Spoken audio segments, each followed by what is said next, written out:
तुमची भक्ती खरी असेल तर रक्षण करता भगवंत होतो.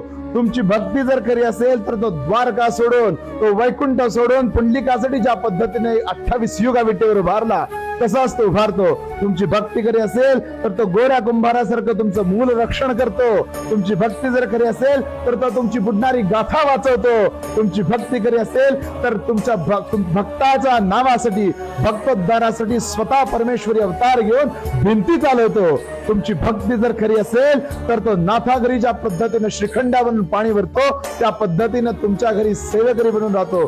तुमची भक्ती जर खरी असेल ना तर भगवंत तुमच्या दारामध्ये उभारतो. तुमची भक्ती खरी असेल तर राम ज्या पद्धतीने कबीराचे शेले विणतो त्या पद्धतीने तो तुमच्या घरात येतो. लक्षात घ्या, सेवा जर मनापासून असेल तर भगवंत दारात येतो आणि तुमचा रक्षण करता होतो. श्री स्वामी समर्थ. श्री गुरुदेव दत्त.